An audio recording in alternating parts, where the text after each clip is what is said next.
story of a boy and a girl. It's a universal story and an Australian story. It's a story that occurs every 2 minutes, in fact. A story that happens 657 times a day, every day of the year, and in every kind of household and every city and region across Australia. This is the biggest story behind violence against women. This story doesn't have a happy ending. Because this is the story of how gender inequality contributes to the murder of one Australian woman almost every week. Sounds like a tall tale, right? Let's take things back to the start. Here's the story of a regular woman. As a girl, she gets told how pretty she is, never how clever she is, that if she wears a short dress, she's asking for it. She grows up and gets used to being harassed by men on the street. That's just the way it is. Here's the story of a regular man. As a boy, he learns that women aren't equal to men from a very early age. Even though both his parents work, on the weekends his mum does the housework while dad watches sport. When he cries about being bullied at school, his dad tells him to stop being such a girl and just punch him right back. Technically speaking, we'd say that these social norms, practices and structures have shaped both the boy and the girl, creating a society where women are valued less and men are expected to be dominant and in control. In such a world, disrespect and hostility is excused and violence against women is far more likely. But back to our story. The girl grows up into a woman, the boy grows into a man, and they begin to date. He jokes that he hopes she doesn't get fat now that we're together. She's not sure whether she should laugh. They have the same education and do similar work, yet he earns more money. He's quickly promoted, like other men in the company, while she gets overlooked. At home, she does all the household chores, and he takes control of their joint finances, seeing as he's the main breadwinner and all. When they're at the pub, he puts her down in front of his mates. His friends stay quiet. In the morning, he wakes up and blames the alcohol and stress. He always has an excuse. When she gets pregnant, her boss says she can't come back part-time. After the baby is born, the lack of flexible job opportunities and childcare keeps her out of the workforce. She is socially isolated and financially dependent on him. He controls decision-making, and her. They are not equals. She is dependent on him for everything. So she never tells anyone that he has started to hit her. She doesn't say anything to her family or friends. She grows more isolated. She has nothing else but him, so she lives with the violence until their story ends, one way or another. This story isn't a one-off. It's a story shared by 1 in 4 Australian women who have experienced physical or sexual violence from a current or former partner. And it's a story of 1 in 5 women since the age of 15 who experience sexual violence, including rape, 1 in 4 emotional violence, and 1 in 3 women physical violence. But it's also a story that affects children. More than half of the women who experienced violence had children in their care when the violence occurred. For victims and perpetrators, violence against women is the conclusion often reached after a life lived in a society where women and men aren't treated equally. But we, you and I, can change the narrative. Better education, policies, practices, support and funding can prevent this all too common story. When women and men have equal power, value, and opportunities in relationships and in society, violence against women is less likely. By nurturing caring, respectful, and equal relationships, and by creating equitable and inclusive communities, workplaces, and institutions, we can create a society of equality and respect, where violence against women is unthinkable.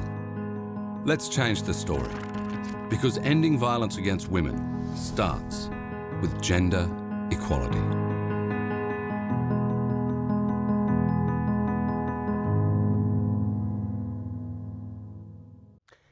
Hello, I'm Mal Walden, and I'm thrilled to be working with Rotary Melbourne on this very important issue of family violence. As a television newsreader with more than 50 years' experience, I was personally horrified with the regular and increasing stories of family violence. I didn't believe I could do anything to make a difference. But we can all play a role in affecting change, and change is something we can all contribute to. The toll that family violence has on our community is immense, and it continues to be ever-present and generational. The only way to reduce and stop family violence is through education and information, and to change the way we think about violence. There needs to be a shift from the blame game to prevention. It's up to us to challenge the entrenched beliefs and behaviours that drive family abuse. We need to create new norms where men and women, boys and girls, enjoy respectful relationships. We need to provide the healthy model of respectful relationships so our children will not continue the epidemic of family abuse. We must not support attitudes and behaviours that disrespect women and have low support for gender equality. It is everyone's responsibility to be part of the solution. You know, you said we need some time away together. Yeah. How about Easter long weekend? We're at Dad's for Easter. Yeah, but for something different. Ben, do your homework before you switch that on. Oh, it's only a couple of minutes till dinner. What did I say? Turn it off! I don't care whether it's 5 minutes or 50. No games until homework is done. Okay, that's fine. Ben, put it away, we're eating soon. What? Is this glass? I broke a glass earlier before I left. I thought I cleaned it all up. Cleaned it up. Are you stupid or something? Did a bloody good job of that, didn't you? What if I was barefoot? I would have sliced my foot right open. I'm so sorry. Oh, you've got time for holidays, but no time to clean the bloody fire! Hi, I'm Professor Catherine Lumby from Macquarie University. I also work as a gender advisor to the National Rugby League. While most people associate family with physical violence, it is much broader than that. Abuse can include physical abuse, sexual violence, financial abuse, emotional abuse, spiritual abuse, and behaviour by a person that causes a child to hear, see, or witness abuse or a violent act. While both men and women can be perpetrators or victims of family violence, the most common form of family violence is intimate partner violence by men against women. The abuse that morning, I've never been degraded so much, and he did it all in front of the boys. If he had a knife, he would have killed me. I have no doubt about that. And I just remember driving off the mountain just bawling. Just talking to my friend whenever I could, but I was to the point where I just couldn't even talk because I was just bawling so hard. It was just like my whole world.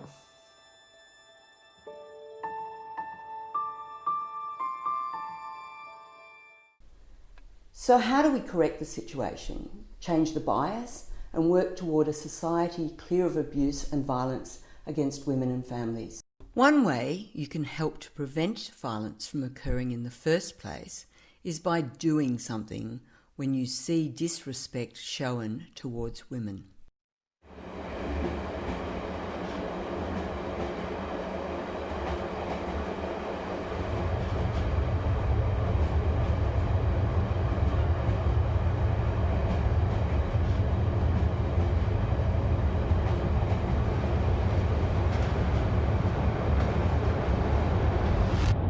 He's creepy. Nah, he's alright.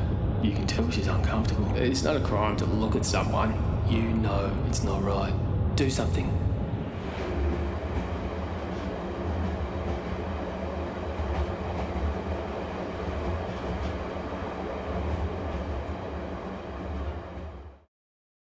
Sexism and disrespect towards women are not okay and can lead to a culture where violence against women is more prevalent and acceptable.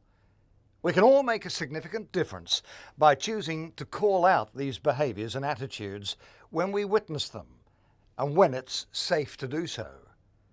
While this may seem like a daunting task, it's an important one.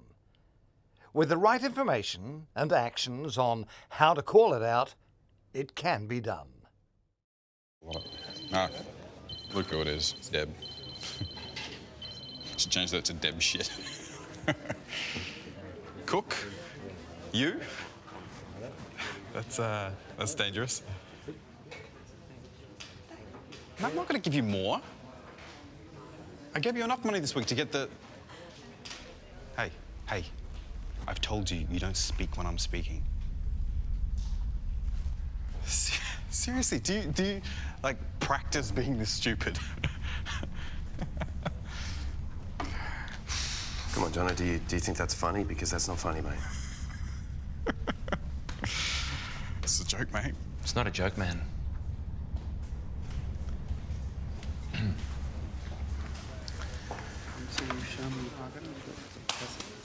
You go for a present, so you go for free then. That's the best prize of all. The damage caused by doing nothing can be worse. As long as you're not putting yourself or someone else in a dangerous or risky situation, if you feel like you should say something, you probably should. Hey, babe. Hey, how can I help you? You are a gorgeous little thing, aren't you?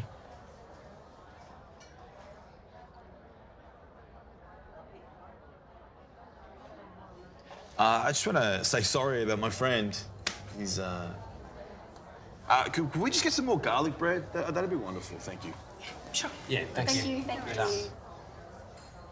Hope everyone's still hungry. My name is Tammy Lobato. What I now do is I'm a business owner and I own a wig and hair loss centre in 2 locations. I lived with domestic violence for many, many years and as a female member in the Victorian Parliament, because I was one of 40% women in the actual government at that time, we were able to affect a lot of change in the domestic violence space. I lived with the dysfunctional and violent behaviour of my former partner for many years and endured all types of controlling and intimidating abuse. Each day I woke, I was unsure as to the mood of the man I slept next to. That would determine how that day would end up. My former partner became responsible for how productive, how happy and how peaceful my days were, depending on how abusive he was. As a new mother, he told me to get off my ass and go out and earn an income. As I drove him to work and to his social activities after losing his licence, he criticised my driving to the point that my confidence in driving was affected. As I cooked his dinner, he told me how hopeless I was. As I went back to education, he told me how stupid I was. As I went shopping or to school, family or friends, upon return, he demanded I tell him who I had been having sex with. If my lipstick had worn off, he asked me who I had been kissing. As I worked in my high-profile role, he stalked me relentlessly. Much of this behaviour was not witnessed by others, but the constant put-downs were always there for everyone to see and hear. Often people, including myself, would just laugh. Many people worry that they will be interfering or don't want to get involved as they consider domestic violence to be a private matter. Your support can make a difference. One of the most confronting incidents that I've had to deal with was of a mother of 3 children that was being domestically and physically abused. Not only was the physical injuries to her face, you know, there was bleeding, there were fractures, there was bruising. Old injuries as well, which were present. So the feelings knowing that this had been going on for quite some time and she was unable to get out of that cycle, but also the effects that it was having on the children being involved in this environment. So that was one of the most challenging things for me. She began to tell us that she was trapped and that she wasn't able to leave the house. She had no keys. She had been locked in her own home. Once we were able to get into the house and give her the opportunity to share her story, we just realised the depth of the anxiety and fear and mental state of where this person was at, which affected her physiologically. She was bent over, you could see she was worn out, she was tired. We knew we had to do something, we knew we had to act. We couldn't walk away from there without doing something. What can you do if you're experiencing domestic violence or if you suspect someone you know is? The first step is to recognise signs of abuse. These signs vary but could include someone who appears afraid of or anxious to please their partner, is criticised or humiliated in public, is controlled in terms of money, what friends or family members they can see, talks about their partner's jealousy, bad temper or possessiveness. It's important that you talk to them and listen without judging. It's important not to blame the victim for what happened or is happening to them. Talking to the victim may actually confirm for them that the treatment they are receiving is not right. They could develop a stronger commitment to seeking help. If you, a child or another person is in immediate danger, call 000. If you or someone you know is impacted by sexual assault or family violence, call 1800-RESPECT on 1800 737 732 or visit www.1800respect.org.au.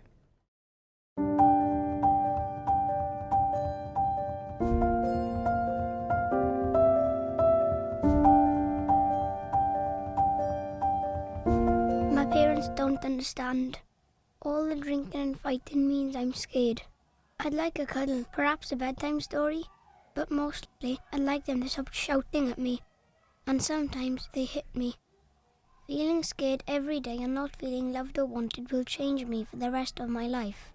Later, I'll have problems with school, problems with alcohol, and I'll get in trouble with the police. What's happening to me right now means I'm more likely to have serious health problems in middle age and die sooner than I should.